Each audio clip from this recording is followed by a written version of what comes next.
Guys, this is Lala Legacy, and welcome back to another episode of Cinderella Phenomenon. So, let's jump right back in. I stare at him. That is the last thing I had ever expected anyone to say. My whole life has been called... my whole life, I have been called spoiled and rotten, the Ice Princess. Even Delora and Parfait want me to do these good deeds because they think I am incapable of goodness. I clench my fist and continue to stare at him, not understanding the swell of emotion inside of me. Why is he being so nice to me? Your first lesson is learning how to let people spoil you. He draws back his hand, reaches into his pocket, and presents me with a small yellow bag. Oh, what's this? For you, my sweet princess. We're not gonna accept his gift. Nope. I don't think so. Yeah, no. I cannot accept your gift. But, princess, my advice. You have no reason to spoil me. Princess, this is what I've been trying to explain to you all day. You don't need a reason to spoil someone. It doesn't always have to be about paying someone back. Rumple smiles a little sheepishly.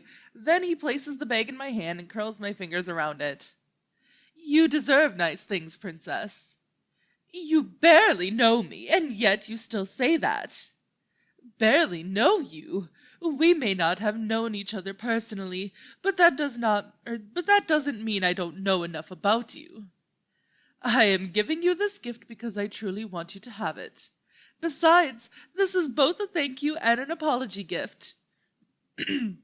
A thank you for accepting me as your partner, and an apology for my behavior yesterday. I don't remember what I did, but both you and the boy seemed frightened. Ah. I look down at the little bag. I open it up, and inside is a little white chocolate piece fashioned into the shape of a flower. A lily. It's not much, but you absolutely must accept it, princess. Otherwise my guilt would drown me in dark shadows of sorrow for the rest of time.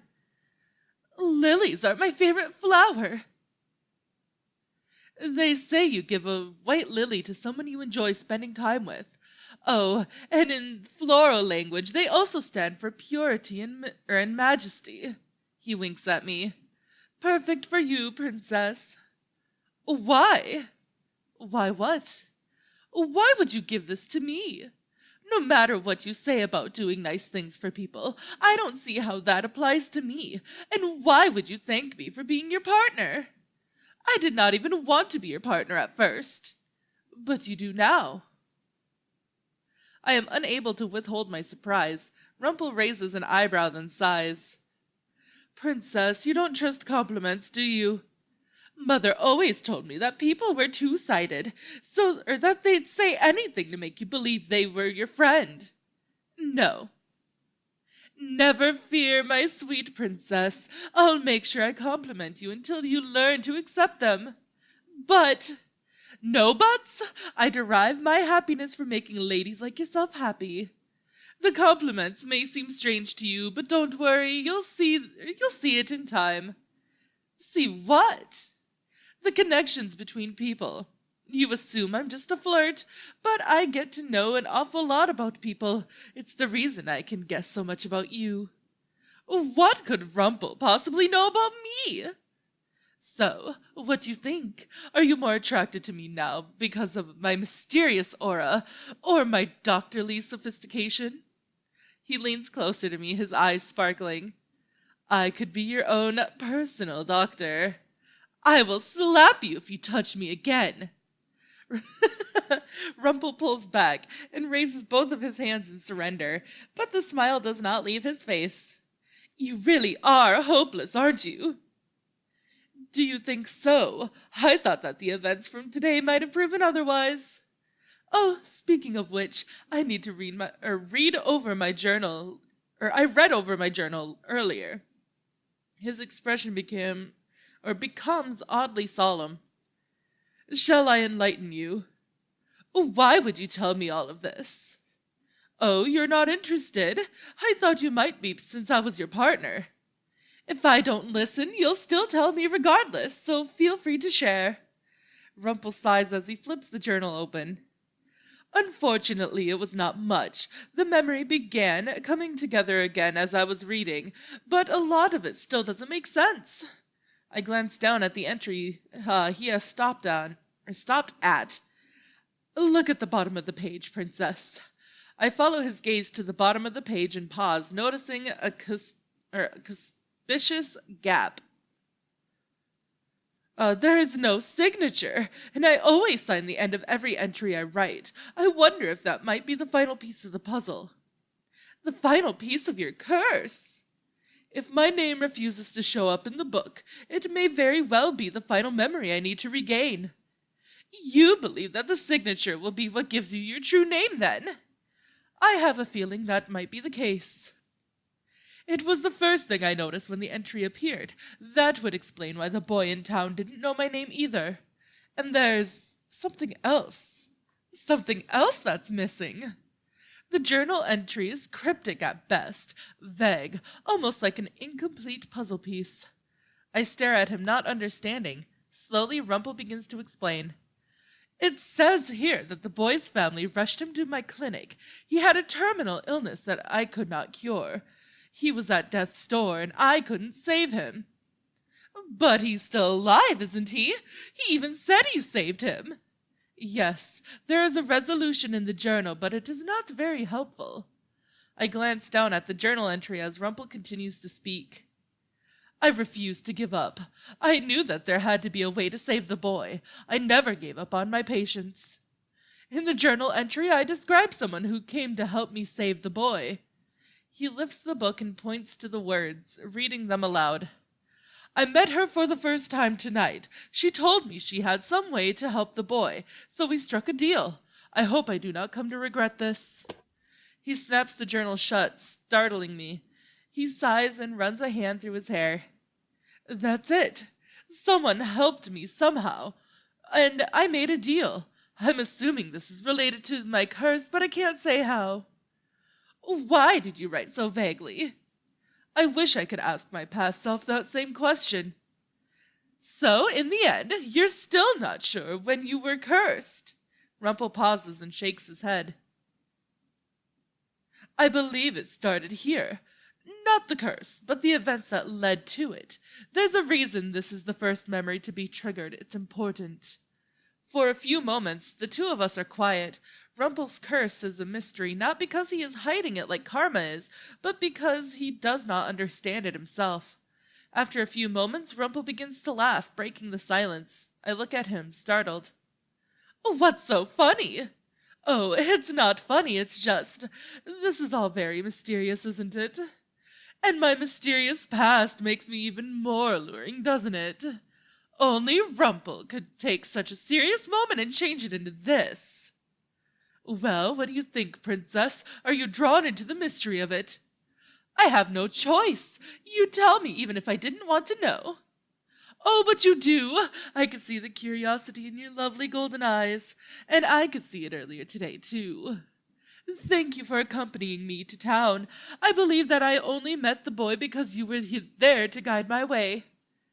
We were looking for medical supplies. That boy appeared through mere coincidence. No, it was more than coincidence. It was destiny.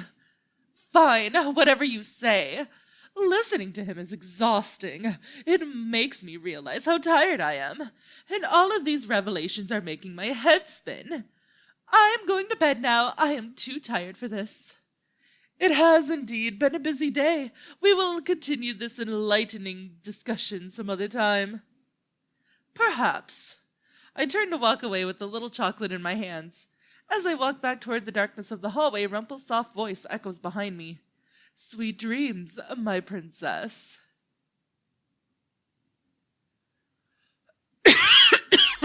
Chapter 4.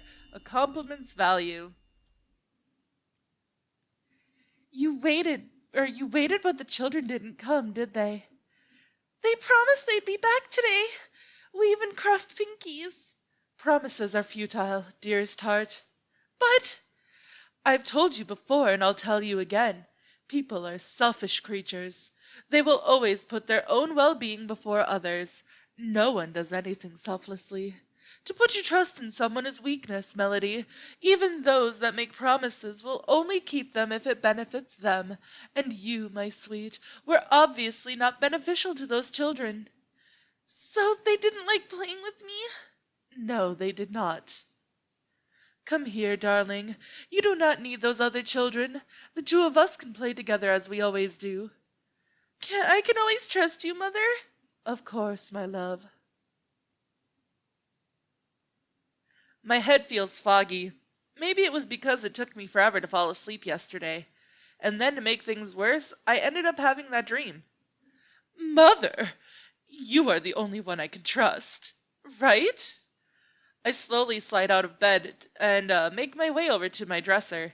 The little bag is still where I left it last night. I open it up and let the little white chocolate lily fall into my hand. Is he really trying to help me? I remember his face yesterday and his bright smile as he presented this to me.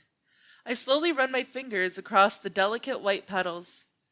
He couldn't have known lilies were my favorite flower. There is no reason to be sentimental about something like this. It's just silly. I am about to put the flower back in the bag, but I stop, eyeing it once more. Slowly, I bring it to my lips and bite off a small petal.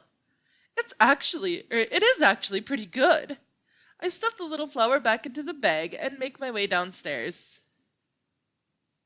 The margin is not busy this early in the morning, but everyone is starting on their chores. At least I assume as much when I see Anise and then Waltz, who is helping her stack things. Then I hear rising voices and realize that not all is calm.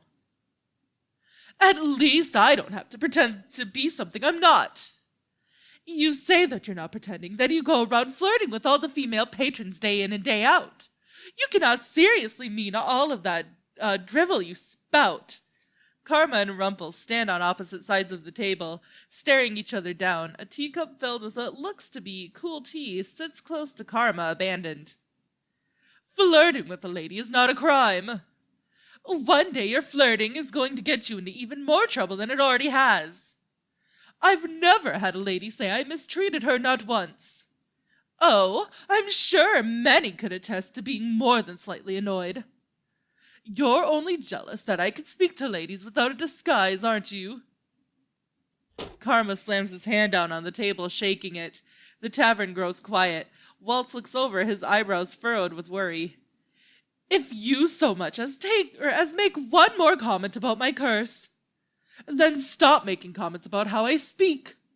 The two continue to glare at each other. It almost looks as if Karma might circle the table and slap him, but the fight freezes as Jurian strides up to the two men. It's too early for the two of you to already be at each other's throats. But he started it. All I did was make a comment. He was the one that picked a fight. There you go again, twisting my words. Jurian stomps on the ground. The two men once again turn to look at her. It's my job to break up unnecessary fights, and I will do it. If you two must continue fighting, go do it somewhere else, like the forest where you can't disturb anyone. Both men turn away from each other, obviously agitated. Rumpel's expression is cloudy as he makes his way over to the bar to begin helping set the tables. Jurian notices me watching. She waves at me with a tense smile on her face. Sorry you had to wake up to that, Princess. I shrug as I make my way over to Mr. Broom. It is like waking up to two children arguing. Agreed wholeheartedly. Jurian sighs before looking at me thoughtfully. Maybe you could have a word with Rumpel later. I have no idea how their argument even started, but maybe you could get to the bottom of it. I am not a babysitter. But I heard the two of you were partners. Anyway, hopefully this doesn't happen again. Good luck with your work today, Princess. Jurian walks off, vigilant as always. I notice Garland looking at her from the bar, a slight frown on his face. I start working around the tavern, starting first with the cleaning and then with the stacking. Delora makes snide remarks about my slowness as I work, and I try my best to ignore her while occasionally throwing her insults back at her. It is as if she has nothing better to do. The door to the tavern opens and Parfait steps inside with a bright smile. She looks more energetic than usual. I wonder if it's because of Rumpel's medicine suggestions. Later, I manage to catch Rumpel when the two of us are both on break. He looks pleased to see me until I mention Karma. Why were the two of you fighting earlier? What a sad day it is that the princess talks about another man to my face. Just answer me. I was getting ready for the events of today, as always, speaking to the lovely women who filter in and out of this place, when the beast appeared behind me. Even his insults are dramatic. Your flirting is distracting me, he proclaimed. Well, your flirting is annoying, but all I'm doing is complimenting women. I'm not impeding anyone's work. I thought that the only reason he was calling me out on such a thing was because he was actually jealous. You should have seen his scowl. And here we go. So I politely told him to mind his business, but he was relentless, and when he continued to insult my demeanor, well, I had to say something back, but I wasn't the one to start the fight. I swear, they both really do sound like children. No doubt Karma would be blaming Rumpel. Princess, you don't really think I'm so confrontational, do you? I think Karma is far more confrontational than Rumpel, but it does not help that Rumpel always snaps back at him. The two of you are both at fault. But Princess, in the end, you were still having a childish argument. I think that Rumpel might try to protest again, and I'm surprised when he shrugs his shoulders and sighs. Yes, it was childish, because that man is a child. I roll my eyes. Oh, your irritated scowl chills my heart, Princess. I feel a tinge of excitement. I am leaving now. There is really no point in having this conversation. It is a problem between Karma and Rumpel. They aren't children. They can figure this out on their own. Oh, princess of my heart, why must you depart so early? I ignore Rumpel and leave him standing where he is as I return to my shift a little early. Honestly, I would much rather focus on work than Rumpel. He can be just as tiring, if not more. Though, after what happened last night, I do not think he is as terrible as I thought. The days go on, and Rumpel and I speak only briefly during our breaks. Every day I eat another piece of the lily until one is remaining. One afternoon, just before my break, Rumpel approaches me with a mischievous smile on his face. My lovely princess, how are you today? What do you want? Your cold shoulder is enticing. I have one more table to serve. Do not bother me. But, princess, I've decided I know exactly how to teach you to be good. All of your other lessons have been useless so far. Please, just trust me. To put my trust in someone is weakness. I'm going to teach you how to flirt. What? The first step to flirting is eye contact, princess. Wait, but why are you... Rumpel points at my customer, a young man sitting right beside the window. The second is to smile. Smile, princess, because I'm sure you look even more stunning when you do. Then you start a conversation with him. Body language is important. There are certain signals that key men into the fact that a woman is interested in them. I think playing with your hair is one. A gentle tap on the shoulder is another.